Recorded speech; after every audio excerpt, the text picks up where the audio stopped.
Merci beaucoup Vidiel Lo sur place s'il vous plaît sur place donc dañuy woo ñi nga xamante ni ñooy coiffeuse yi nga xamante ni ñoo mettre en œuvre liggéey bu rafet bi donc ñu may leen loxo. donc nous vous remercions di leen wax ngeen dal ak jàmm liggéey bi rafet na yàlla na yàlla yokk yàlla na yàlla barkeel donc bëggal ngeen nit ñi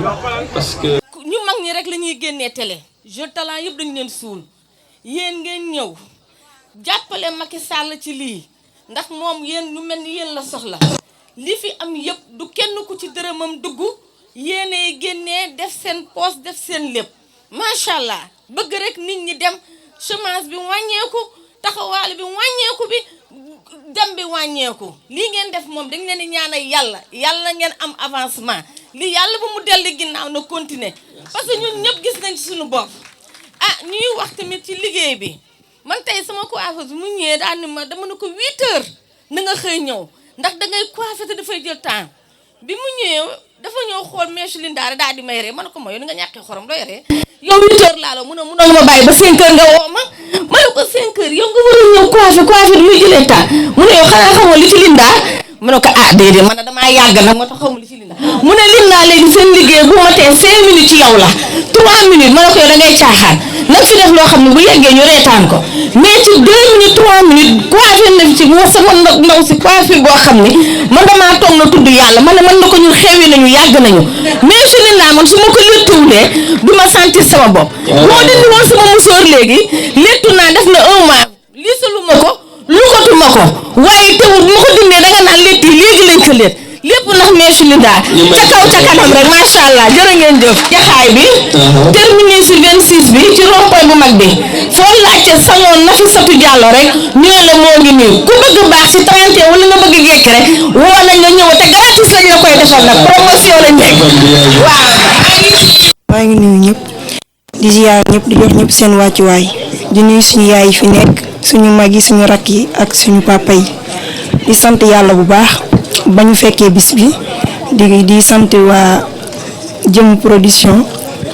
di leen wax ni ñu ngi leen di jaajëfal kon suñu maman bi ni mu ko waxee daanaka wax na lépp macha allah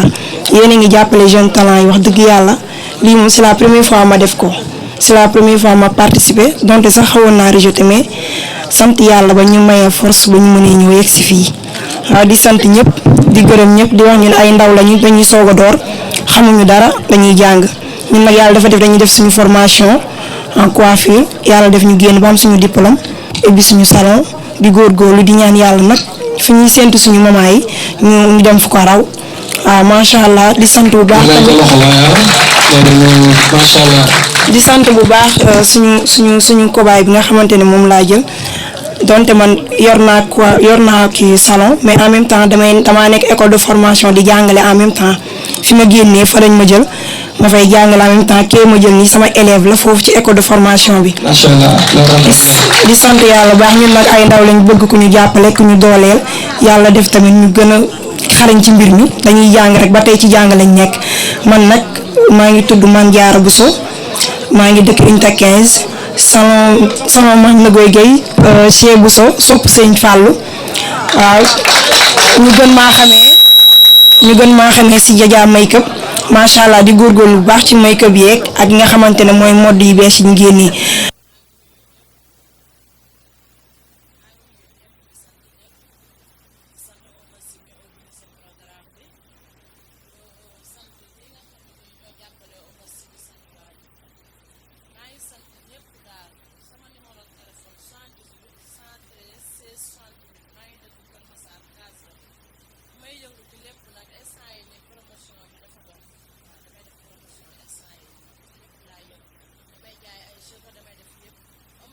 yàggee organiser ce programme ba léegi première ba cinquième bi man maa ngi kon maa ngi sant ñëpp waaw am na si dañoo yàgg dafa ma jàppale ci lu bari loo xam ne bu ma nit ñi xamee yàlla ko def ndax commencement ba léegi man ak moom waaw maa ngi sant ñëpp. di remercier aussi Mara Sow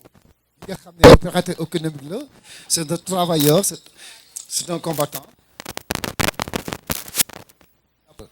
Mariama Diallo mi ngi fii Mariama yow dañuy présenté parce que jigéen gu mun góor nga il faut nga ñëw après c'est la secrétaire générale UDTS donc tàccali ma ko bu baax a baax boo ngi fii voilà ñun nag dañuy jéem mënuñu parce que il faut aussi ma xam ne on a des partenaires yi nga xam ñooy accompagner chaque événement lii nag 5e édition la yaakaar naa li ngay def benn ba juróom du foo du caaxaan du dëgg dañuy ñaan yàlla jàppale ñu di remercier aussi sunu partenaire bi nga xam ne mooy monsieur Amidou Date professeur Amidou Date yónnee na représentant mi ngi fii donc mooy Jibi Sow itam ñu ngi lay gërëm voilà léegi nag di jox parole bi ki nga xam ne dafa war a dem parce que dafa am invité donc mënu ñàkk ba ñëw parce que c'est l'invité d'honneur de l'événement fu ñu woo ko muy le chef de cabinet. di nuyu mbokki Kër Massar nuyu monsieur le maire madame la maire Oulimata di représenter le maire Mbaye di nuyu l'assistance nuyu ñëpp et également notre frère Omar Sy nga xam ni événement bi moo ko initié ngir dimbali jeunes yi nekk ci département bi plus particulièrement dans la commune de Kër Massar. Bon, avant tout d'abord di leen ñu jox nuyoo monsieur le maire de la ville Abdoulaye Timbo bu doon sagoom moom mooy teew fii dafa voyagé woon moom doon ñëw léegi lii dama am ay programme finalement dama ko mujj a dagg ànd ak son conseil sëñ Ñambe Thiam ñu daal di def délégation ñëw pour fekkee si bis bi et di encourager aussi di féliciter Oumar ci liggéey bi muy def defe naa je pense que c'est la 5e édition et di ñaan yàlla que ñu gën a pérenniser et talent yi nekk ci commune bi ci département bi mu leen di jàppale loolu gis nañ liggéeyam gis nañ taxawaayam ñun aussi luñ ci mën en tant que maire de la ville ñu accompagner ces jeunes ci li nga xam ni ci la ñu dox gis nañ défilé bi fi jaar léegi macha allah ak coiffeuse yi fi présenté wu dañuy ñaan yàlla que ni loolu gën a dox muy li ñu sumb yëpp mu jëm kanam monsieur Omar. Merci beaucoup.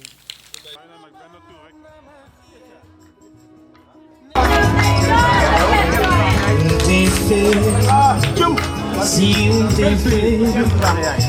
no te olvides de sentir confianza. Toda una vida de inocente.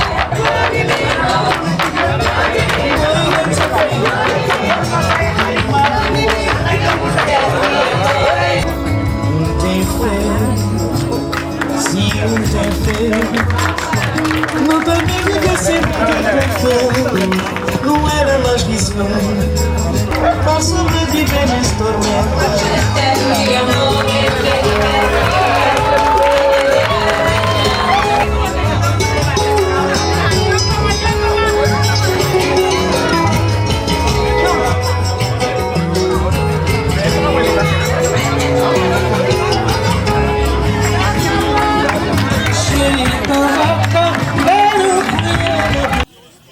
waaw yii nag moom dañ doon kii nii rek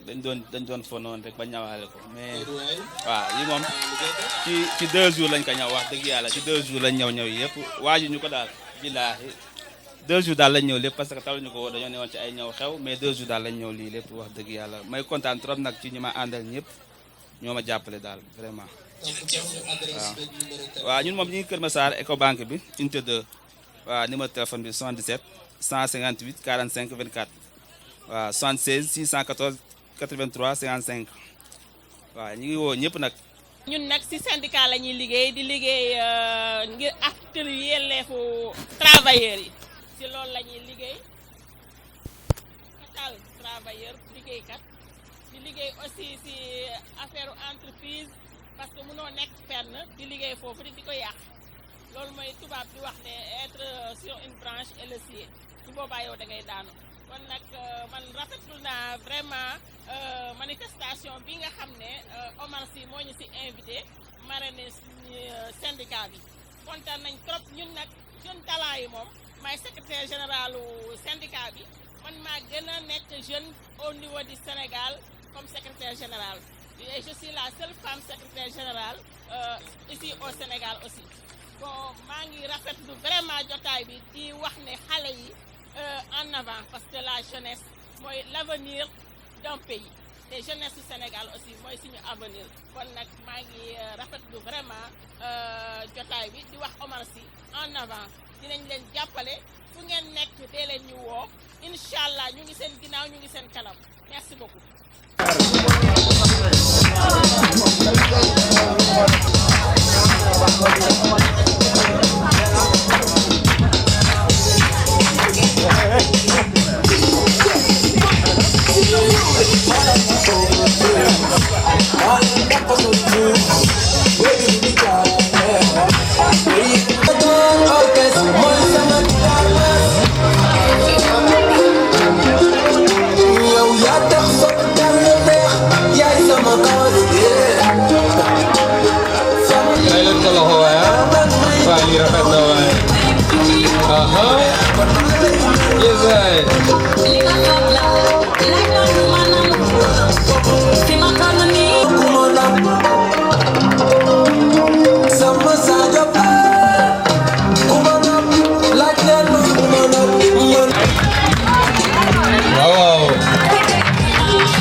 di am kontante si teewaay bi ngeen fi teew surtout waa Fass Mbao yi nga xamante ne ñoom laa ànd maa ngi leen di sant di leen gërëm man nag benn jeune talent laa rek boo xam ne damay liggéey di góorgóorlu defuñu dara lu ñàkk fayda liggéey rek lañ gëm takku dóor waar ñu ñaan kenn duñu sàcc ñu def dara loolu rek moom moo ñu fi tax a ñëw maa ngi gërëm ñëpp nag di leen sant Oumy-Sana Fashion nag mu ngi nekk Tali Mame Diarra en face sapeur yi numéro téléphone am 77 988 30 23 beneen bi 78 172 88 képp kuñ ci woo rek boo ñu soxlaa incha allah dinañ la defaral bu baax waaw. kii nag waaw modèle yi ma leen indil mooy toog rek bëgg liggéey rek di créer rek. macha allah waaw di créer tamit suñu bopp lépp lu ñuy def ñun ñoo koy xalaatal suñu bopp ñoo koy liggéey li ñuy wax nag moom chaque jour moom la ñuy wax mooy engagé wuñu kenn lépp lu ñuy defal ci suñu bëgg-bëgg lañu koy defal ak suñu xel. kii sama mag rakk bu góor la kii ko daamine mooy Lamine Sarr sama mag bu góor 217 lay daamine moo ko defal lu baax li yéen a ngi noonu mooy noonu. kii Cheikh Tidiane la sama chéri la mooy loolu gis nga kii moom Najir moo fi jaar. sama tëyër bu ñaawul boobu maa ngi kontaan ci moom bu baax. Nazir jël na pay. waaw Nazir jël na pay de ah. mais tàcc leen loolu waa Fass Mbao. c'est joli. bii tamit Nazir moo fi jaar waaw mooy loolu. bii Oumy-Sana Fashion yi yëpp ñun ñoo fi jaar ñoo ko tagg ñoo ko liggéey di ñaan yàlla ngeen ñaanal ñu cat seexlu ñu jëm ca kanam incha allah. merci beaucoup. ñu nuyu ñu fi toog ñëpp di leen ziar bu baax a baax donc di njëkkee ci nuyoo bi mooy monsieur le maire Moustapha Mbengue di ko teg ci loxo madame Oulimata Ndoye di nuyu aussi tous les parrains ñu fi toog ñëpp ak tous les marraines parce que ku lim doo motale aussi di nuyu ñi organiser cérémonie bi ak tous les invités man maa ngi tudd Djibi Sow tey jii professeur Hamidou Diagne mu ma yónni mu nekk président parti crédit dëkk fii Kër Massar nekk aussi le directeur de l'école doctorale de la faculté des sciences à l'université Cheikh Anta Diop de Dakar donc tey dañuy def lu dul kontaan parce que bu ñu xoolee ci biir Sénégal am na lu mat 400 000 PME muy petite et moyenne entreprise au Sénégal loolu di wane la concurrence elle est rude nekk lu yomb te ci biir 400 000 yi boo xoolee 120 000 yi ay entreprise artisanale lañ donc tey jii pour nga mën a xeex ba génn ci dëgg il faut que nga am ñu la jàppale moo tax bu ñu gisee ñu mel ni ñoom Omar taxaw di fësal liggéeyu ndaw Kër Massar wax dañu ci am contentement dëgg parce que Kër Massar bu doomu Kër Massar amee ndam ñun ñëpp ñuy am ndam kon donc vraiment di leen sagré ñëpp di kontaan ci yéen aussi di ñaan yàlla lii ngeen fi saxal yàlla na gën a jëm kanam képp ku fi ñëw aussi yàlla bu sa yaakaar tas ñi nga xamante ne créé nañ seen entreprise di ci góorgóorlu rien que ngir seen bien-être jëmale seen dëkk kanam aussi yal na leen yàlla jàppale bu baax a baax donc président daal aussi yónni na ma ci yéen incha allah fas yéene encore ànd ak yéen gunge leen jàpp leen ci liggéey bi jërëjëf merci. asalaamaaleykum maa ngi leen di nuyu kenn ku nekk sa tur ak sa sant di fi ñëw nag si turu honorable député Moustapha Mbeng maire de la commune de Kër Massar di nuyu nag ñi nga xamante ni sama naataangoo ñi fi nekk ñëpp ma fekk leen fi kenn ku nekk ma jox la sa cër du nuyu sama naataangoo monsieur Sow di la delloo sa nuyoo bu baax di leen wax ni rek Ouma maa ngi leen di gërëm di leen sant yéen it ba ngeen xam ne yéen a ngi def loo xamante ni defe naa li ñu naan kër dafa am buntu kër te defe naa ni kër bu amee buntu kër doo jaar si palanteer si buntu ngay jaar kon ñu lay gërëm di la sant si buntu bi nga jaar ba boole ñu si lii te xam ne lii boo leen ko defee defe naa ni ñun ngeen ko defal kon dafa am loo xamante ni dañ si am cër te suñu wàll dañuy ñëw def ko si di la wax ni nag monsieur le maire defe naa ni ñii dañoo dem fee ñee dem fee man ma ñëw fii na kon bëgg na ñëw di la laaj di la wax ni rek tey bu ñëwulee déwén di nga ko fi gis te ñaan nañu yàlla déwén lépp nekk suñu loxo ndax message boobu nee na su ma ñëwee naa ko wax ndax defe naa ne ku la yëg wala def loo xamante ne xam nga ne war nga mën a jaar si moom yëg ko la ak jox ko cër te jox ko li mu moom la ba tax na dina la ko delloo te nee na su paree di ngeen def audience yi ak moom parce que yónnee bi rek dayul parce que war ngeen toog ndax ba ngay ñëw yaa ngi ko fekk mu dem voyage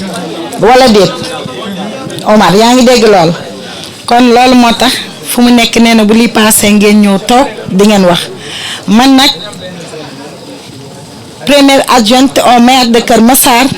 di présidente des femmes Benno Bokk Yaakaar di femme développement defe naa femme développement nag